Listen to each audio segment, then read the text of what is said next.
Set number 6XX जिसको हम solve कर रहे थे, उसमें ऑप्शनल क्वेश्चन तो हम पूरे कर चुके थे। अभी और आगे चलेंगे क्वेश्चन नंबर 2। क्वेश्चन नंबर 2 का में एक फिगर बना हुआ है बेटा, और लिखा है प्रदर्शित परिपथ में ए व बी के बीच तुल्य प्रतिरोध ज्ञात करिए, जिसमें VA is less than VB। ये क्वेश्चन नंबर 2 का है। इसमें ये फिगर बना हुआ है जिसमें आप देख रहे होंगे ये एक PN जंक्शन डायोड भी लगा हुआ है।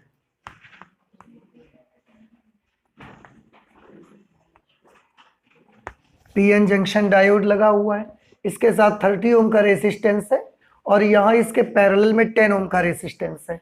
ये पॉइंट A और B। According to our question VA is less than VB।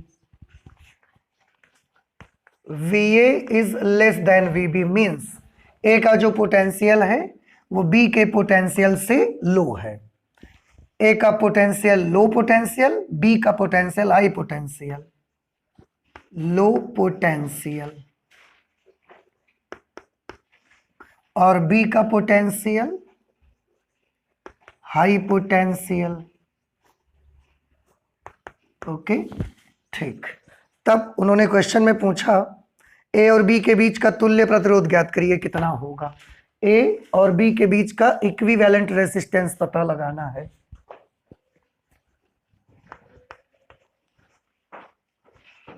Equivalent resistance between A and B। A और B के बीच इक्विवेलेंट रेसिस्टेंस। आप थोड़ा ध्यान से देखिएगा, बड़ा इजी क्वेश्चन है ये। कैसे? अगर ये लोअर पोटेंशियल है और ये हायर पोटेंशियल है, ठीक है, तो आप देखिएगा higher potential is connected to N type semiconductor. आप सभी जानते हैं ये पी टाइप सेमीकंडक्टर है और ये एन टाइप को रिप्रेजेंट करता है। तो higher potential is connected to N type semiconductor but lower potential is connected to P type semiconductor. अब आप समझ सकते हैं कि हायर पोटेंशियल एन से कनेक्ट है, लोअर पोटेंशियल पी से कनेक्ट है।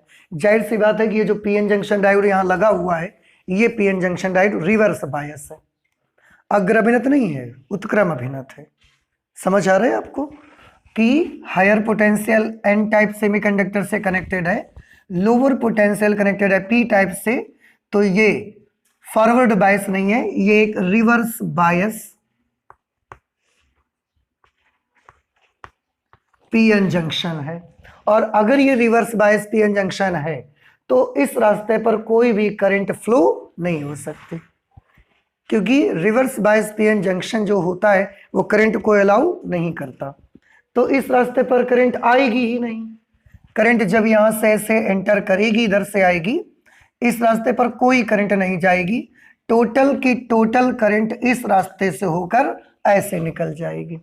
अब आप खुद बता सकते हैं मुझे कि करंट के रास्ते पर कितना रेसिस्टेंस पड़ा? 10 ओम। 30 ओम उसके रास्ते पर आया क्या? नहीं आया, क्योंकि उधर से करंट गई नहीं। So the equivalent resistance between A and B will be 10 ohm. बस ये हमारा जवाब होगा, ठीक है। नाउ नेक्स्ट क्वेश्चन नंबर 2 खा। क्वेश्चन नंबर 2 खा में उत्तर देखिए, लिखा हुआ है यदि प्रकाश की चाल वर्तमान चाल की 1/3 हो जाए तो नाभिकों की बंधन ऊर्जा पर क्या प्रभाव पड़ेगा।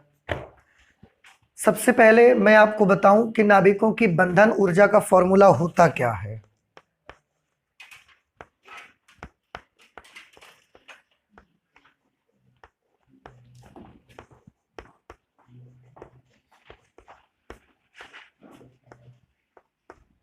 नाभिकों की बंधन ऊर्जा का जो फॉर्मूला होता है that is delta M into C square. Delta M जो है ये द्रव्यमान क्षति है, मास डिफेक्ट, और सी प्रकाश की चाल है, ठीक है। तो बंधन ऊर्जा प्रकाश की चाल के वर्ग के अनुक्रमानुपाती होती है। अब उन्होंने बोला कि नाभिकों की बंधन ऊर्जा पर क्या प्रभाव पड़ेगा। सबसे पहले स्पष्ट है कि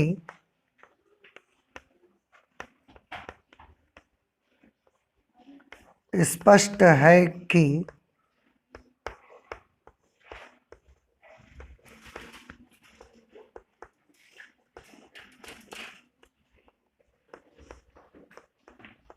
नाभिकों की जो बंधन ऊर्जा होगी वो प्रकाश की चाल के वर्ग के अनुक्रमानुपाती है। ठीक है, इसलिए उन्होंने बोला प्रकाश की चाल 1/3 हो जाए, इसलिए यदि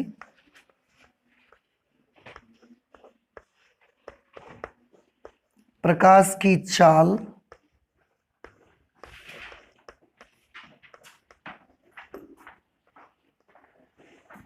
1/3 अर्थात 1/3 हो जाए तो अब आप खुद बताइए, अगर प्रकाश की चाल 1/3 कर देंगे 1/3, तो 1/3 का क्या करना पड़ेगा? स्क्वायर। तो 1/3 का स्क्वायर करेंगे तो कितना आएगा? 1/9। तो बंधन ऊर्जा या नाभिकों की बंधन ऊर्जा,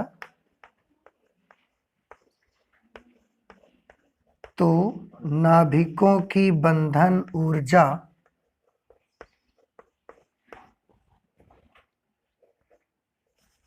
1/9 हो जाएगी।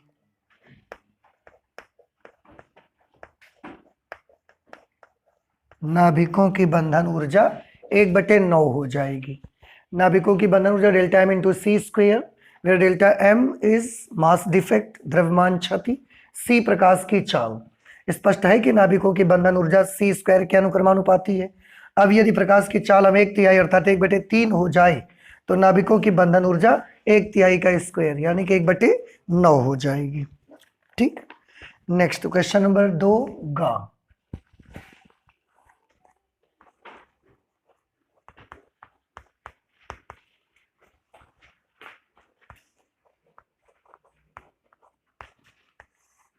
क्वेश्चन नंबर 2 के गा में उत्तर देखिए, लिखा हुआ है 3000 एंगस्ट्रॉम तरंग दैर्ध्य वाली विद्युत चुंबकीय तरंग की आवृत्ति ज्ञात करिए। 3000 तरंग दैर्ध्य वाली विद्युत चुंबकीय तरंग, ये एक छोटा सा न्यूमेरिकल है और इसमें आपको 3000 एंगस्ट्रॉम विद्युत चुंबकीय तरंगों की तरंग दैर्ध्य दी गई है।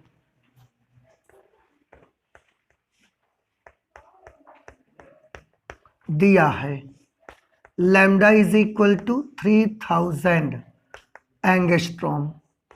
अगर आप इसे मीटर में बदलेंगे तो 3000 into 10 to the power -10 metre, therefore lambda is equal to 3 multiplied by 10 to the power -7 metre. ये इतना तरंग दैर्ध्य आ जाएगी। आपको विद्युत चुंबकीय तरंग की आवृत्ति ज्ञात करनी है तो आप चाहें तो लिख सकते हैं, ज्ञात करना है विद्युत चुंबकीय तरंगों की आवृत्ति।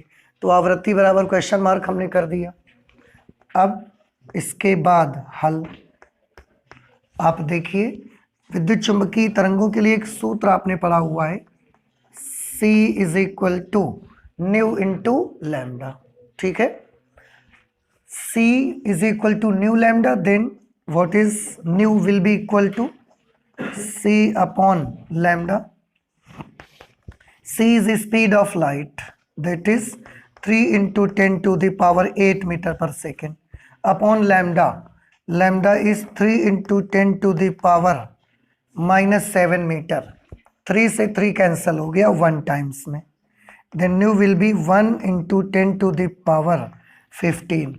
ये ऊपर जाके इसके साथ प्लस हो जाएगा 15 और फ्रीक्वेंसी का यूनिट क्या होता है?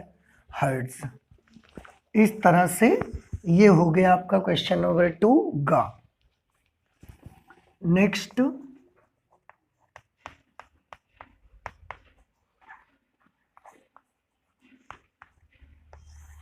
क्वेश्चन नंबर 2 घा, देखते हैं क्या लिखा है क्वेश्चन में।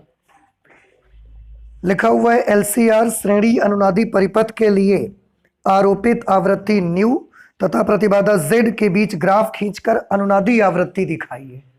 ठीक है, सबसे पहले मैं इसकी हेडलाइन बना लेता हूं, LCR श्रेणी अनुनादी परिपथ के लिए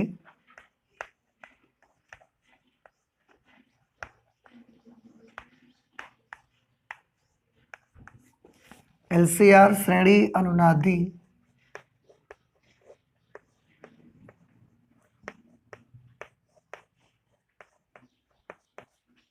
परिपथ के लिए आरोपित आवृत्ति न्यू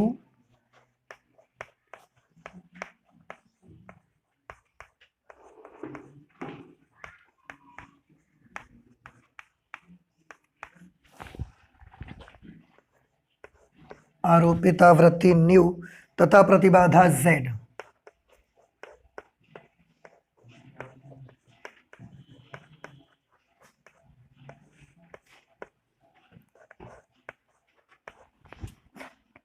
के बीच ग्राफ।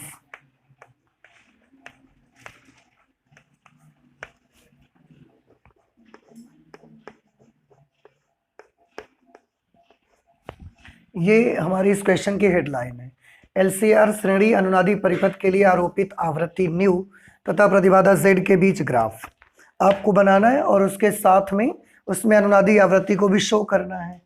तो ये बड़ा इजी है, मैं इसको बना के आपको दिखाता हूं, आप देखिए।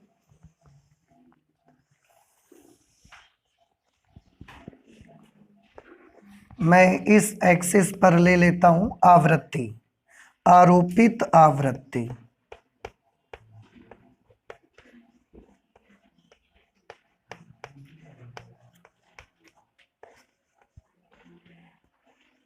आरोपित आवृत्ति अप्लाइड फ्रीक्वेंसी, और ये जो वाई एक्सिस है इसमें मैं ले लेता हूं प्रतिबाधा।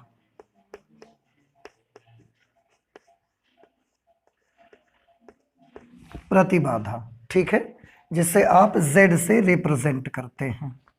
इधर आरोपित आवृत्ति है, न्यू से प्रदर्शित किया जाता है, ठीक।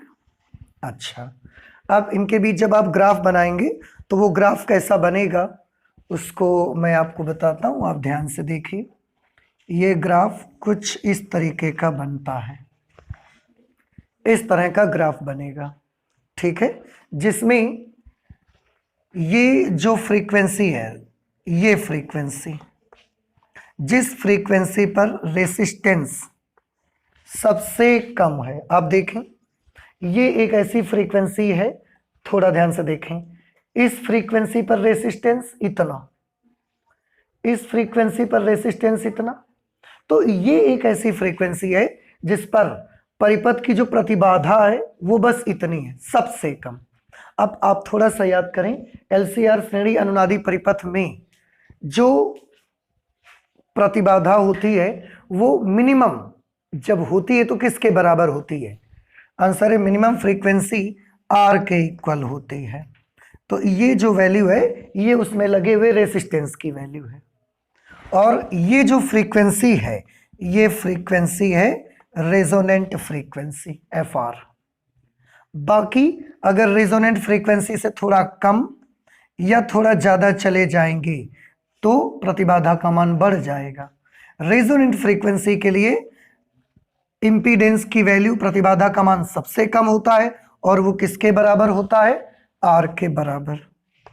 इन this case Z is minimum which is equal to the resistance, जो रेसिस्टर सर्किट में लगा है उसके इक्वल होती है। तो ये ग्राफ है आपका आरोपित आवृत्ति और प्रतिबाधा के बीच, उसमें अनुनादी आवृत्ति को भी दिखाया गया है।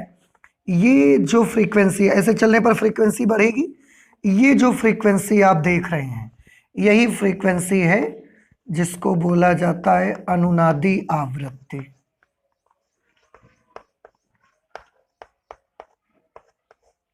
रेजोनेंट फ्रीक्वेंसी, तो वो भी हमने फिगर पे शो कर दी। इस तरह से 2 का घा भी कंप्लीट हो गया, आप इसे नोट कर लीजिए। इसके बाद अंगा पे आते हैं फिर हम लोग। नेक्स्ट क्वेश्चन है बेटा 2 का अंगा, जिसमें लिखा है दिए गए चित्र में परिनालिका में स्थायी धारा A से B की ओर प्रवाहित हो रही है। ये एक परिनालिका है, जिसको हमने बैटरी के प्लस और माइनस टर्मिनल से जोड़ा गया है, इसमें इधर से करंट ऐसे चलती है, ए से बी की ओर फ्लो होती है। इस परिनालिका में स्थायी धारा बहती है। प्रेरित धारा किस दिशा में होगी? आप सभी ने लेंज का नियम पढ़ा है कि किसी भी कुंडली में प्रेरित धारा की दिशा सदैव ऐसी होती है कि यह उस कारण का विरोध करती है जिस कारण से वह स्वयं उत्पन्न होती है। तो अगर स्थायी धारा ए से बी की ओर बह रही है, जो उन्होंने बोला है, इसलिए जो प्रेरित धारा होगी वो बी से ए की ओर बहेगी, उल्टी दिशा में बहेगी ना भाई। स्थायी धारा अगर ए से बी की ओर बहेगी तो प्रेरित धारा जो उत्पन्न होगी वो स्थायी धारा का क्या करेगी? विरोध करेगी। और विरोध करने के लिए उसको किस तरफ बहना पड़ेगा? अगर वो भी ए से बी की तरफ उत्पन्न होगी तो सपोर्ट करने लगेगी ना, तो उसको बी से ए की तरफ फ्लो होना पड़ेगा फिर। तो यहां पर लिख देंगे क्योंकि स्थायी धारा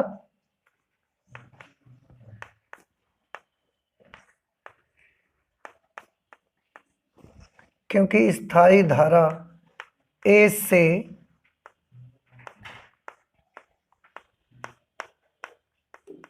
बी की ओर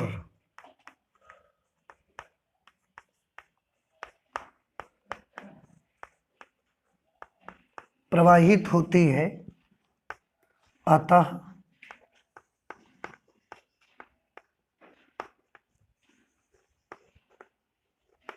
लेंज के नियम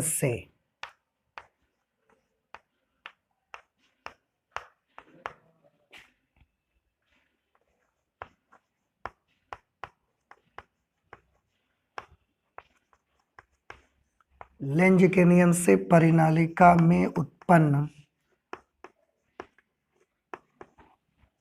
प्रेरित धारा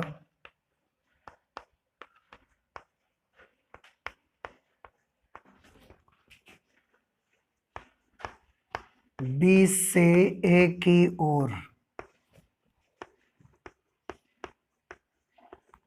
प्रवाहित होगी।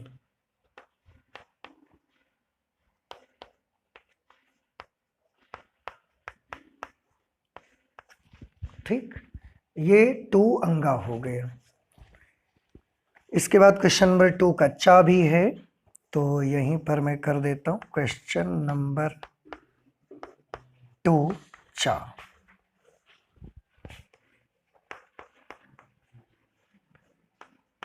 उत्तर देखिए, लिखा है 2 बल्ब 60 वॉट 220 वोल्ट और 40 वॉट 220 वोल्ट है। एक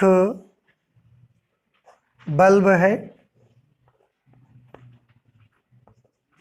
जो कि 60 वॉट और 220 वोल्ट है। एक दूसरा बल्ब भी है, इसके बारे में भी बताया कि ये बल्ब 40 वॉट का है, 220 वोल्ट पर ऑपरेट होता है। इन दोनों को 220 वोल्ट के मेंस से श्रेणी क्रम में जोड़ा जाता है। तो बल्बों की कुल शक्ति ज्ञात करिए। देखिए, ये जो 2 बल्ब हैं, पहले वाले की शक्ति है 60 वॉट, दूसरे वाले की शक्ति है 40 वॉट। तो मैं ऐसे ले लेता हूं, P1 is equal to 60 watt, P2 is equal to 40 watt. ठीक है, दोनों को 220 वोल्ट मेन से श्रेणी क्रम में जोड़ा जाता है। 220 वोल्ट पर ऑपरेट होने वाले हैं भी ये। और जब श्रेणी क्रम में जोड़ेंगे तो आपको ये बताना है कि परिपथ की कुल शक्ति ज्ञात करिए। तो श्रेणी क्रम में जोड़ने पर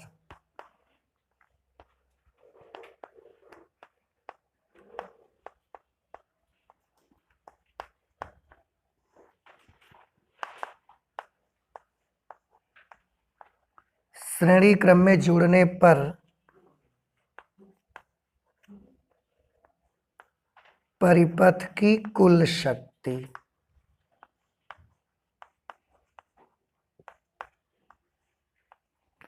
इसके लिए मैं आपको एक फॉर्मूला बता देता हूं, उसे आप अच्छे से तैयार कर लें, उसी फॉर्मूले से आप कैलकुलेट करेंगे।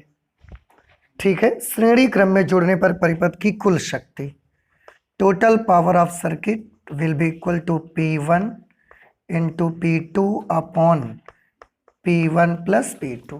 थोड़ा सा मैं आपको बताऊं, आप इतना याद रखेंगे, जैसे आपने देखा कि प्रतिरोधों को जब श्रेणी क्रम में जोड़ते हैं तो उनके तुल्य प्रतिरोध का क्या सूत्र बनता है, R1 प्लस R2। समांतर क्रम में जोड़ा, अगर दो ही प्रतिरोध समांतर क्रम में जोड़े तो R1 R2 upon R1 plus R2, वही वाला फॉर्मूला इसमें लगेगा। या आप ऐसे याद कर लो, प्रतिरोधों के लिए जो फॉर्मूला समांतर क्रम में बनता है और बल्बों की या किसी भी इंस्ट्रूमेंट की पावर के लिए वही फॉर्मूला श्रेणी क्रम के लिए बनता है। ठीक है, ऐसे आप याद कर लेंगे तो आपको आसानी रहेगी।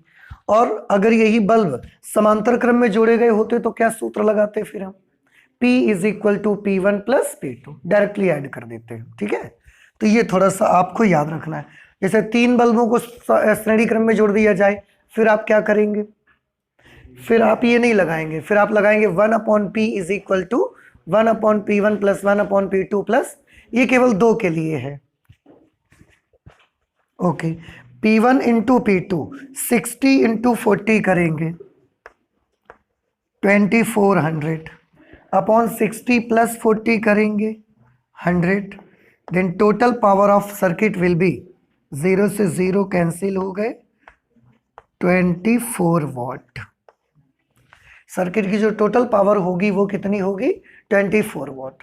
और अगर यही समांतर क्रम में जुड़े होंगे तो वॉट का क्या होगा, जोड़ दिया जाएगा।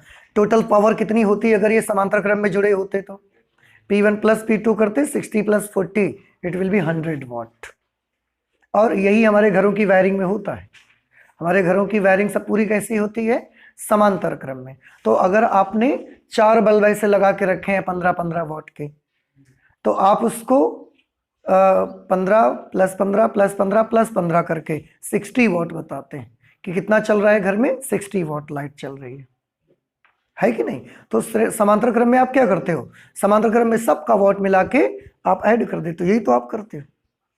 श्रेणी क्रम में ये तरकीब, अगर 2 है तो P1 P2 upon P1 plus P2, समांतर में है तो फिर 1 और ज्यादा है, अगर सॉरी श्रेणी में और ज्यादा है तो 1/P is equal to 1/P1 plus 1/P2 plus 1/P3 ऐसे। और अगर श्रेणी समांतर में लगे हुए हैं तो डायरेक्टली ऐड करना है, 2 है 3 है 5 है 10 है कितने भी हैं। ठीक, तो ये हमारा हो गया क्वेश्चन नंबर 2 चार। इसके बाद और आगे चलते हैं, नेक्स्ट देखते हैं क्वेश्चन नंबर 3 का।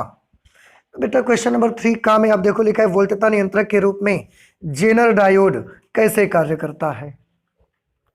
तो ये तो हमारे सिलेबस में नहीं है 2021 के लिए, है ना, वोल्टेज रेगुलेटर के रूप में, तो इसको हम छोड़ देते हैं, हटा देते हैं। नेक्स्ट 3 के खा में आप देखेंगे लिखा है हाइगेंस के तरंग सिद्धांत से अपवर्तन के स्नेल नियम स्पष्ट कीजिए। आपको याद होगा अभी हाल ही में किसी सेट में हमने हाइगेंस के तरंग सिद्धांत से अपवर्तन की व्याख्या करके आपको बताई है।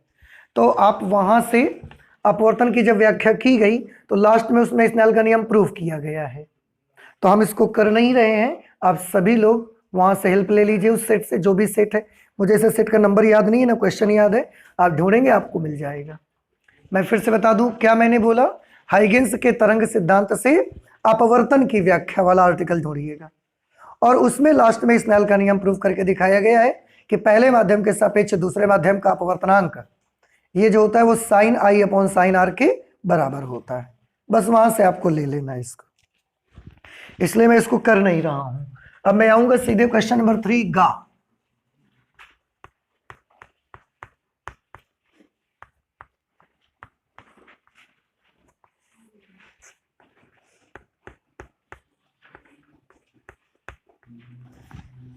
लिखा हुआ है 100 वोल्ट के विभवांतर द्वारा त्वरित इलेक्ट्रॉन से संबंधित दे ब्रोगली तरंग दैर्ध्य की गणना करिए। 100 वोल्ट विभवांतर से हमने एक इलेक्ट्रॉन को त्वरित किया, 2 प्लेट्स लगाई, उनके प्लेट्स के बीच में 100 वोल्ट का पोटेंशियल डिफरेंस अप्लाई किया और एक इलेक्ट्रॉन को 100 वोल्ट से त्वरित किया हमने। तो कह रहे उससे संबंधित दे ब्रोगली तरंग दैर्ध्य की गणना करिए। क्या, पहले तो ये एक छोटा सा न्यूमेरिकल है, मैं ये नोट कर लेता हूं कि दिया क्या गया है। इस पे दिया है पोटेंशियल डिफरेंस दिया गया है 100 वोल्ट, 100 वोल्ट। ठीक, अब सबसे पहले आप थोड़ा सा ये याद करें आपको सबसे पहले ये दिखाते हैं ज्ञात क्या करना है।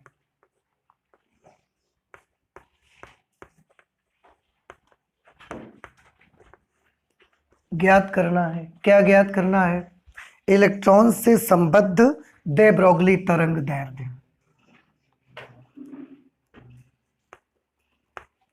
हमें मालूम करना है इलेक्ट्रॉन से संबद्ध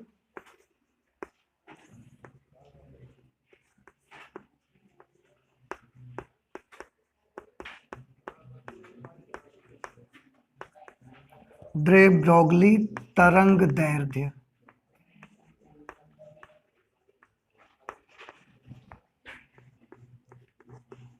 lambda is equal to question mark.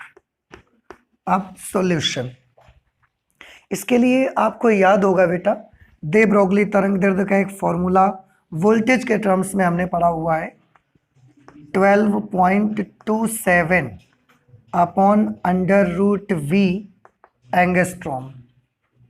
अगर आपको थोड़ा सा याद है तो याद करें, अगर v वोल्ट विभवांतर से इलेक्ट्रॉन को एक्सेलरेट किया जाता है तो उसके दी ब्रोगली तरंग दैर्ध्य का फॉर्मूला होता है 12.27 upon under root V.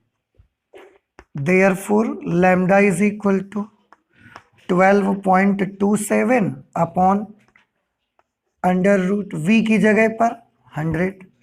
Therefore lambda is equal to 12.27 upon 10। 100 का स्क्वायर रूट 10 आएगा, 10 का 0 कैंसिल करेंगे, एक नंबर पे पॉइंट और बढ़ा देंगे तो ये बन जाएगा 1.227 और डायरेक्टली एंगस्ट्रॉम में ये हमारा आंसर आ जाएगा। बस इतना सा आपको करना है। क्वेश्चन नंबर 3 गा 1.227 into 10 to the power -10 metre, तो ठीक है, एंगस्ट्रॉम को आप मीटर में कन्वर्ट कर दीजिए। Then lambda will be 1.227 into 10 to the power -10 metre. ठीक, इस तरह से ये आपका आंसर आ गया। ये हमने कर लिया क्वेश्चन नंबर 3 गा। इसके बाद नेक्स्ट आते हैं क्वेश्चन नंबर 3 घा में।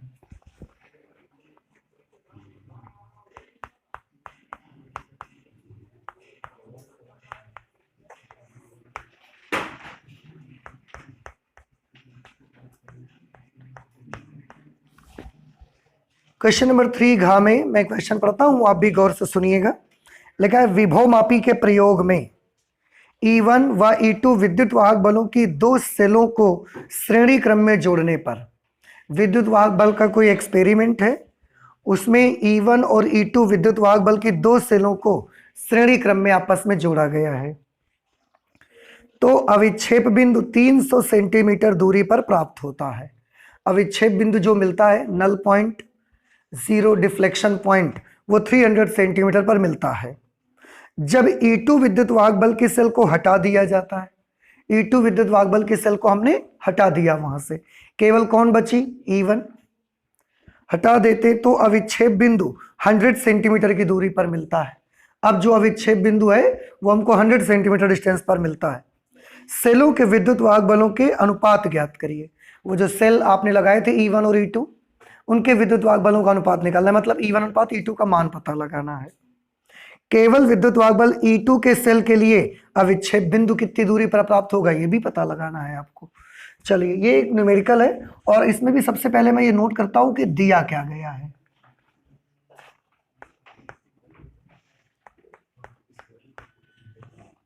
दिया है, इन्होंने दिया कि जब E1 और E2 विद्युत वाहक बल के सेलों को श्रेणी क्रम में जोड़ने पर अविक्षेप बिंदु 300 सेंटीमीटर पर प्राप्त होता है। इसके लिए एक छोटी सी चीज मुझे यहां माननी पड़ेगी कि माना विभव मापी के तार की विभव प्रवणता रो है या के है, कुछ भी आप मान लीजिए, थोड़ा सा ये चीज आपको माननी पड़ेगी। ठीक है, तो लिख देते हैं माना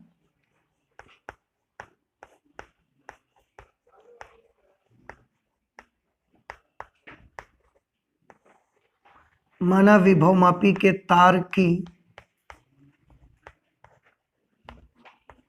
विभव प्रवणता,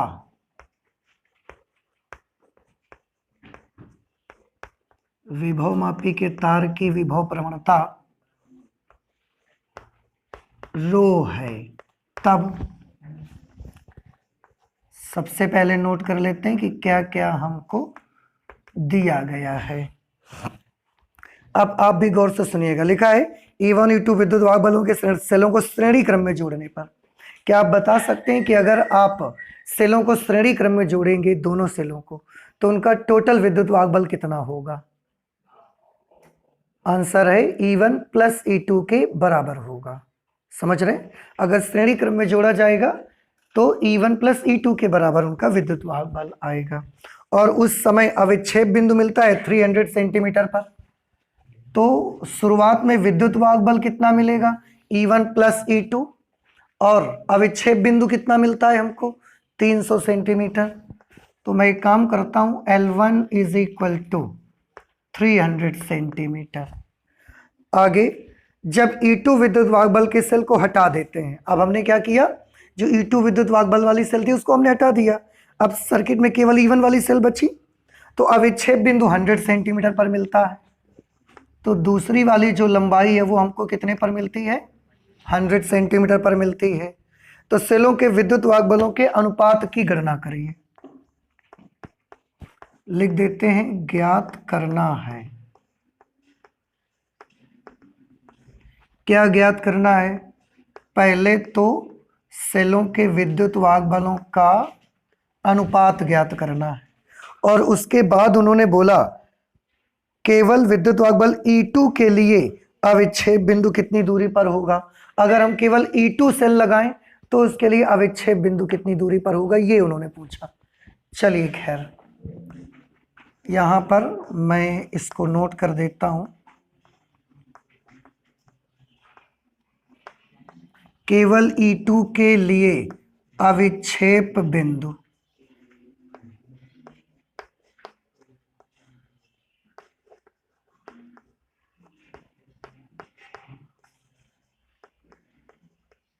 केवल E2 के लिए अविच्छेद बिंदु भी पता लगाना है। अब हम इसको सॉल्व करना स्टार्ट करते हैं, आप ध्यान से देखिएगा। सबसे पहले क्या किया गया था कि E1 और E2 विद्युत वाहक बल के सेलों को श्रेणी क्रम में जोड़ा गया था, तो उनका कुल विद्युत वाहक बल कितना बनेगा? E1 प्लस E2, ठीक है। और कितनी लंबाई पर मिला मुझे? L1 लंबाई पर, इसलिए E1 plus E2 is equal to rho into L1। आप याद करें, विद्युत वाहक बल का एक सूत्र बताया गया था विभव प्रवणता के पदों में, E बराबर रो L। तो उसी से विद्युत वाहक बल टोटल कितना? E1 प्लस E2, विभव प्रवणता रो, और लंबाई कितनी? L1। इसलिए E1 प्लस E2, रो की जगह रो, L1 की जगह पर क्या लिखेंगे? 300। तो ये कर देंगे 300 row. Let this is equation number 1। इसके बाद उन्होंने क्या किया कि E2 सेल जो है उन्होंने हटा दिया। अब सर्किट में कौन सी सेल बची? केवल, और उसके लिए जो लेंथ आई थी वो कितनी आई थी? 100 centimetre. Therefore E1 is equal to rho into L2। समझ आया ना? क्योंकि सेल कौन सी बची? केवल E1, और लंबाई कितनी मिली? L2। इस तरह से अगर आप E1 is equal to L2 की जगह क्या लिखेंगे? 100 into rho. Let this is equation number 2, ठीक है। हमें E1 और E2 का रेशियो चाहिए, तो आप एक काम कर दो, E1 की ये वैल्यू यहां नोट कर दीजिए।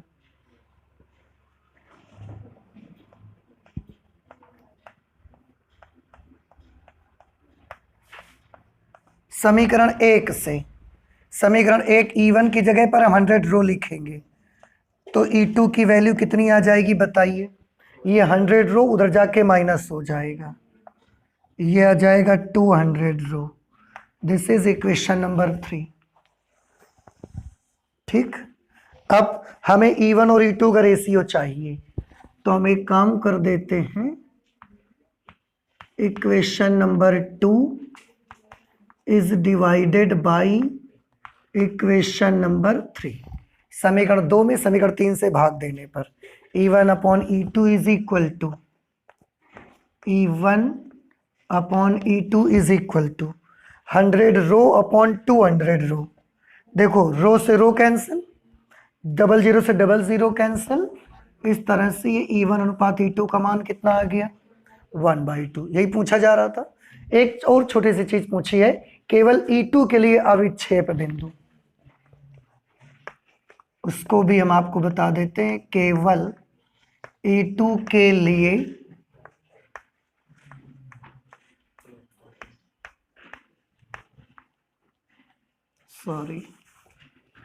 केवल E2 के लिए अविक्षेप बिंदु। देखो बेटा थोड़ा सा ध्यान से देखिए, जब दोनों सेलें लगी थी, ठीक, तो अविक्षेप बिंदु कितना मिला 300। तो E1 प्लस E2 300 ड्रॉ करना पड़ा। जब E2 हटा दी गई, सेल कौन सी बची E1, अविक्षेप बिंदु कितने पर मिला 100, तो E1 इज इक्वल टू 100 रो। अगर E1 हटा दी जाती तो केवल कौन बचता, तो E2 इज इक्वल टू 200 रो। आपको दिख तो रहा है, नहीं समझ में आया? देखो बड़े अच्छे से समझो, 300 सेंटीमीटर डिस्टेंस है दोनों के लिए, ठीक है, 100 सेंटीमीटर डिस्टेंस है सेल E1 के लिए। तो आपको नहीं लगता कि सेल E2 के लिए 200 सेंटीमीटर होना चाहिए, है कि नहीं? फिगर भी हमको तो इसमें कैलकुलेशन में दिख रहा है। तो केवल E2 के लिए अविक्षेप बिंदु जो मिलेगा that will be at 2 centimetre distance, 200 centimetre और 2 मीटर वी कैन से। अगर आंसर आपका 2 मीटर भी आ रहा है तो भी सही है, ठीक। तो इस तरह से ये हमारा आंसर मिल गया हमको। क्वेश्चन नंबर 3 का घा। इसमें एक अथवा वाला क्वेश्चन भी है, तो प्लीज आप इसे नोट कर लें, फिर हम उसको करके दिखाते हैं आपको, ठीक है। क्वेश्चन नंबर 3 के घा में एक अथवा वाला पार्ट है, उसमें एक ये फिगर बना हुआ है बेटा, और मैं पढ़ता हूं, आप भी ध्यान से सुनिए। लिखा है दिए गए परिपथ में विद्युत धारा के मान की गणना कीजिए। ये आपको ज्ञात करना है।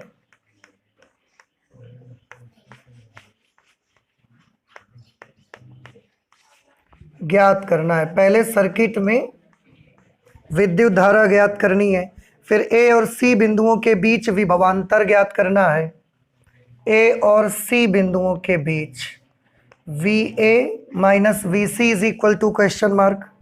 ए के पोटेंशियल और सी के पोटेंशियल में कितने का डिफरेंस है ये भी आपको मालूम करना है, और ये एक फिगर बना के दिया गया है आपको। देखिए मैं आपको इसे बताता हूँ, एक सेल ये लगी हुई है, एक सेल ये लगी है, ये इस सेल का पॉजिटिव टर्मिनल, ये नेगेटिव टर्मिनल, इस सेल का ये पॉजिटिव टर्मिनल है, ये नेगेटिव टर्मिनल है। इस सेल का विद्युत वाहक बल 2 वोल्ट है, इस सेल का विद्युत वाहक बल 4 वोल्ट है। इस सेल का आंतरिक प्रतिरोध R1 1 ओम है, इस सेल का आंतरिक प्रतिरोध R2 2 ओम है, और इन दोनों को आप देख सकते हैं उल्टा जोड़ा गया है। ये वाली सेल इस डायरेक्शन पे करंट फ्लो करवाना चाहेगी, तो ये वाली सेल जो होगी इस डायरेक्शन पे करंट फ्लो करवाना चाहेगी, ठीक है। लेकिन पुश किसका ज्यादा होगा, किसका धक्का बड़ा होगा, जिसका EMF ज्यादा होगा, तो इसका EMF ज्यादा है, इसलिए सर्किट में ये डायरेक्शन रहेगी करंट के फ्लो होने की, ये डायरेक्शन। नहीं समझ आया बेटा आपको? आया? ये 2 वोल्ट है, ये 4 वोल्ट है, ये ऐसे करंट फ्लो करवाना चाहती है, ये ऐसे करंट फ्लो करवाना चाहती है। इसका पुश 4 वोल्ट का है, बड़ा है, तो ये इसको ढकेल के ऐसा धारा प्रवाहित करना शुरू कर देगी। और एक चीज देखिए, जब करंट ऐसे फ्लो होगी, ये करंट फ्लो नहीं होगी इस डायरेक्शन पे, करंट फ्लो होने की डायरेक्शन ये रहेगी। अब इस कंडीशन पे एक छोटी सी चीज और देखिए, ये सेल जो है ये डिस्चार्ज हो रही है, लेकिन इस सेल को देखिए ये चार्ज हो रही है, इसमें करंट अंदर जा रही है ना करंट, और इससे तो करंट बाहर जा रही है। तो जो सेल E1 है वो चार्ज हो रही है, और सेल E2 जो है वो डिस्चार्ज हो रही है, दोनों की पोलरिटी उल्टा है। तो ये पूरा सर्किट में आया। अभी हमको दो चीजें पता लगानी है, परिपथ में विद्युत धारा और ए और सी के बीच, ए और सी, केवल इतने के बीच का विभवांतर आपको मालूम करना है। बड़ा आसान है, आप देख सकते हैं। सबसे पहले इसको हल करना स्टार्ट करते हैं।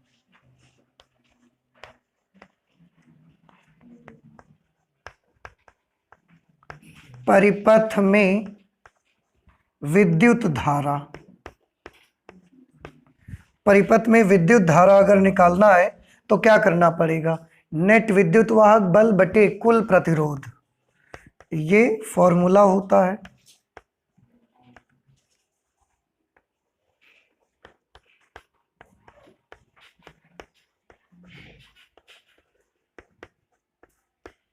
नेट विद्युत वाहक बल बटे परिपथ का कुल प्रतिरोध। ठीक है, अब नेट विद्युत वाहक बल बताइए कितना होगा। इसका 4 वोल्ट, इसका 2 volt, they are opposite to each other, so what will be the net electromotive force, 2 volt. Very good. 4 में से 2 माइनस करने पड़ेंगे क्योंकि वो अपोजिट डायरेक्शन पे हैं। अगर ये एक ही दिशा में होते तो 4 और 2 मिलके 6 हो जाते। कुल प्रतिरोध कितना होगा, प्रतिरोध तो सारे श्रेणी क्रम में जुड़े हैं और श्रेणी क्रम के लिए क्या करते हैं, सबको ऐड कर देते हैं।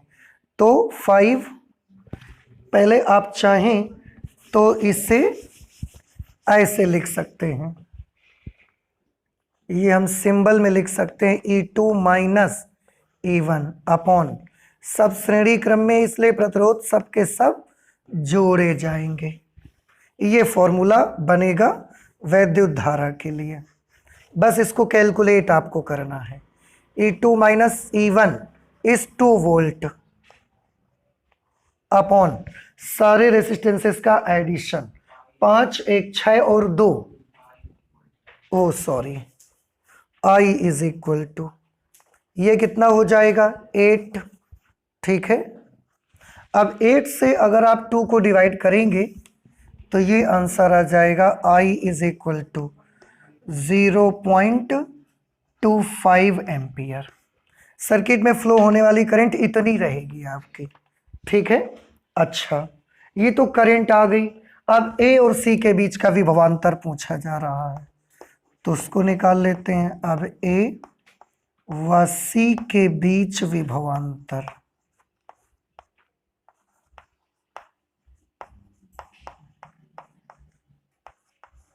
ए और सी के बीच विभवांतर V A minus V C is equal to, थोड़ा सा बेटा याद करें आप, सेलों का टर्मिनल विभवांतर के लिए क्या फॉर्मूला होता है, मैं यहीं पर आपको बताता हूं।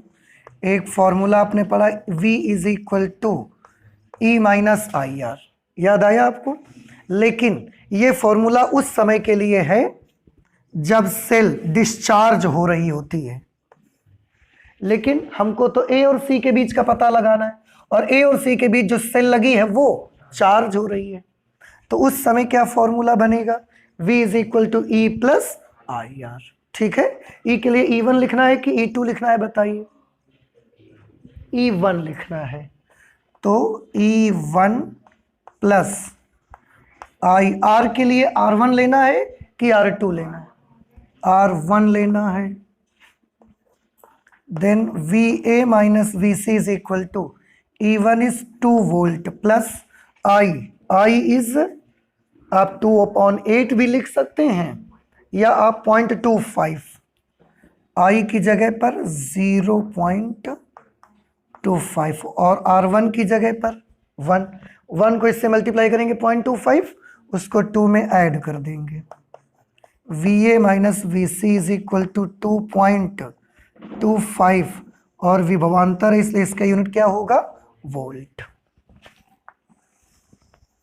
ये इस तरह से आपका आंसर आ जाएगा। ठीक है, तो ये हो गया हमारा क्वेश्चन नंबर 3 के घा का अथवा वाला पार्ट। अच्छा, इसके बाद चौथे के का पे आइए। लिखा है एनपीएन ट्रांजिस्टर की उभयनिष्ठ उत्सर्जक की प्रवर्धन क्रिया का परिपथ चित्र बनाकर वोल्टेज लाभ का सूत्र प्राप्त कीजिए। तो ये ट्रांजिस्टर है और ये सिलेबस में 2021 के है नहीं, इसलिए हम इसको छोड़ देते हैं, नहीं लगाते हैं। क्वेश्चन नंबर 4 खा।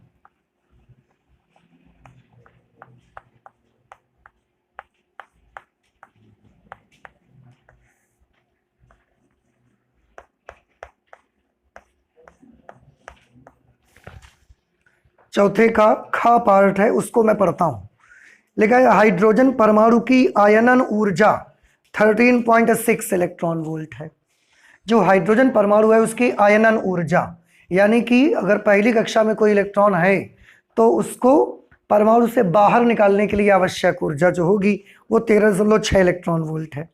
एक फोटोन किसी हाइड्रोजन परमाणु पर जो प्रारंभ में न्यूनतम ऊर्जा अवस्था में गिरता है और उसे n=3 अवस्था तक उत्तेजित कर देता है।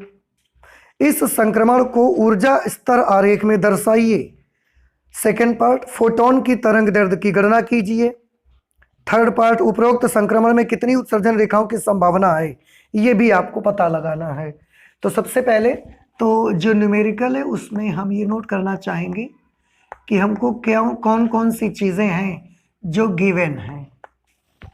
ठीक, पहली चीज हाइड्रोजन परमाणु की आयनन ऊर्जा। हाइड्रोजन परमाणु की आयनन ऊर्जा।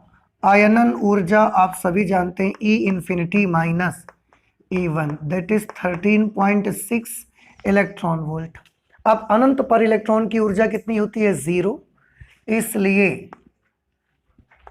0 minus E1 is equal to 13.6, then E1 is equal to minus 13.6 electron volt.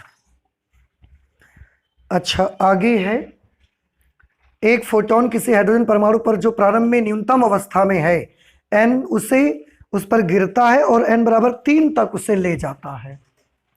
तो जो संक्रमण हो रहा है, और ये कौन सा संक्रमण है? अवशोषण संक्रमण। अवशोषण संक्रमण क्यों? क्योंकि निम्नतम ऊर्जा स्तर से उच्चतम में जा रहा है। अवशोषण संक्रमण जो होता है वो 1 to 3 में होता है, ट्रांजिशन। इस संक्रमण को ऊर्जा स्तर आरेख में दर्शाइए। फर्स्ट पार्ट है, फर्स्ट पार्ट, इस संक्रमण को ऊर्जा स्तर आरेख पर दर्शाइए। तो हम लिख देंगे अवशोषण संक्रमण।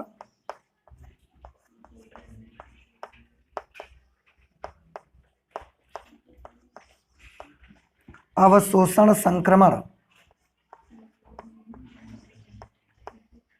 1 to 3 का आरेख।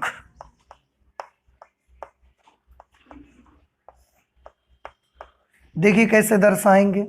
उसके लिए सबसे पहले मैंने ग्राउंड लेवल बना लिया, फिर first excited state, second excited state, और आप बहुत अच्छे से जानते हैं that this is n is equal to 1, this is n is equal to 2 and this is n is equal to 3। ये n 1 2 3, 1 से 3 में संक्रमण होता है इसका, तो 1 से 3 में संक्रमण होता है ऐसे। तो ये हमने आरेख में दिखा दिया, अवशोषण संक्रमण है। और आप जानते भी हो कि इसकी एनर्जी कितनी होती है। पहली कक्षा की ऊर्जा 13.6 electron volt minus n is equal to 2 की ऊर्जा। आप सभी जानते हैं हाइड्रोजन परमाणु में nवीं कक्षा में उपस्थित इलेक्ट्रॉन की ऊर्जा -13.6 बटे n² से दी जाती है। तो अगर n की जगह आप दूसरी कक्षा की ऊर्जा निकालने चाहेंगे तो इनकी जगह 2 लिखेंगे, फिर 2 दूना 4, 4 से डिवाइड करेंगे तो 4 तियां 12, 4 चौके 16, -3.4 इलेक्ट्रॉन वोल्ट हो जाएगा। ऐसे ही 3 से डिवाइड करेंगे तो ये हो जाएगा -1.51 इलेक्ट्रॉन वोल्ट। ठीक है, और ये हमने ग्राफ पे दर्शा दिया, आरेख पर शो कर दिया। ठीक, इसके बाद सेकंड पार्ट देखिए, इसका लिखा हुआ है फोटोन की तरंग दैर्ध्य की गणना करिए। फोटोन की तरंग दैर्ध्य की गणना करनी है। उसके लिए आप एक चीज तो बहुत अच्छे से जानते हैं कि E1 से 1 से 3 में ट्रांजिशन इसका हो रहा है।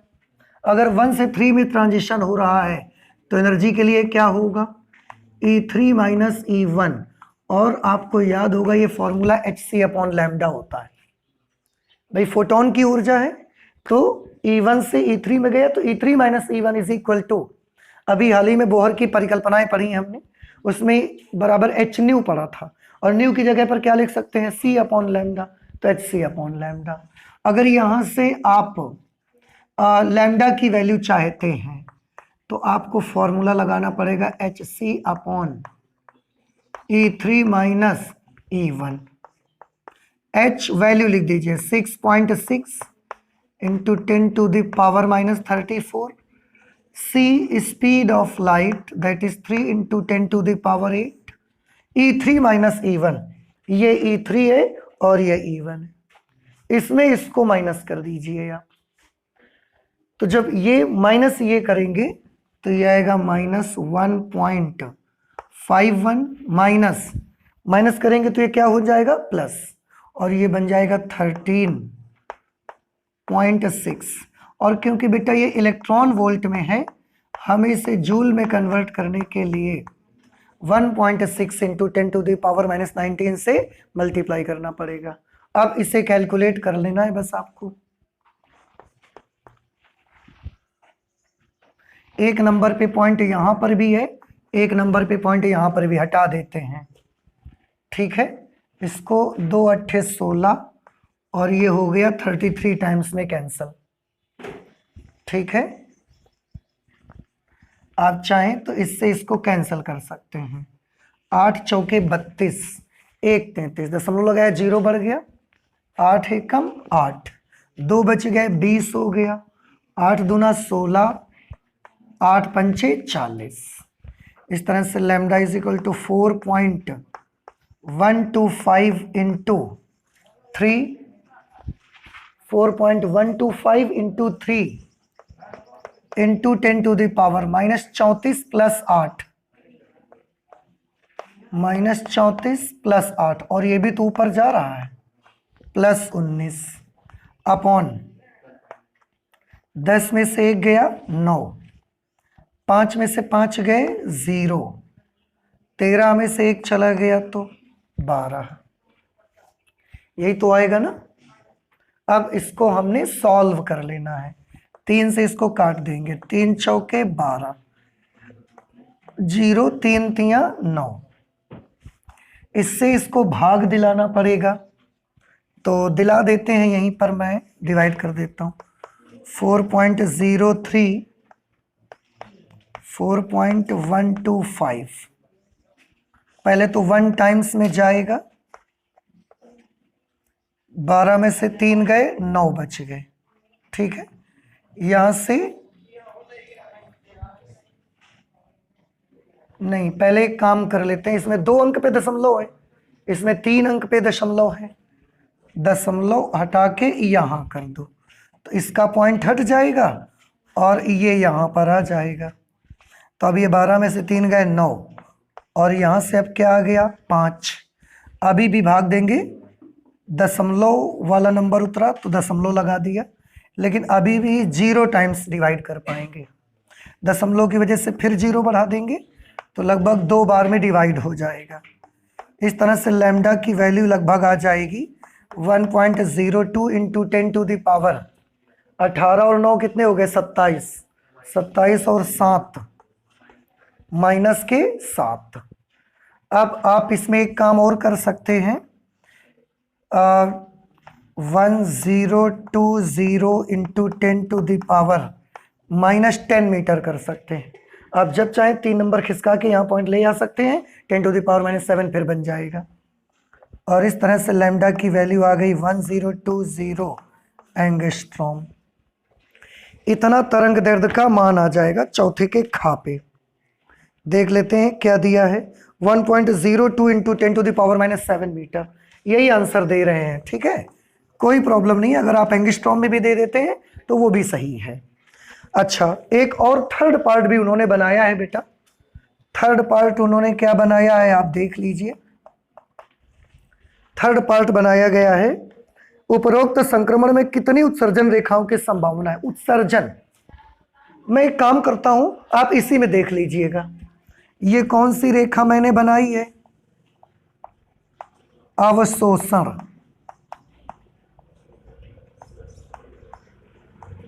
उत्सर्जन संक्रमण की रेखाएं भी मैं इसी में बना देता हूं। अब जब वो 3 पर पहुंचा है, अब 3 से उसको वापिस आना है।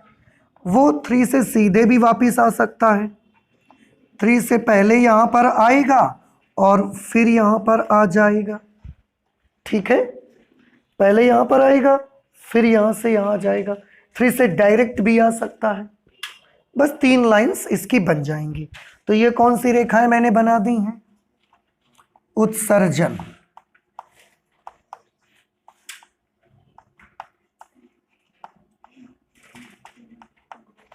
उत्सर्जन रेखाएं बना दी।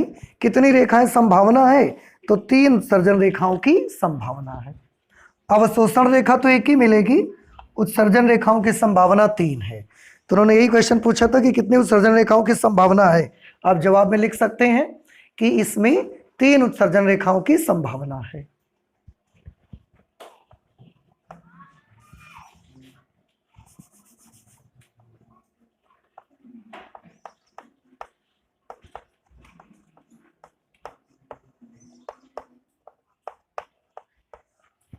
तीन उत्सर्जन रेखाओं की संभावना है।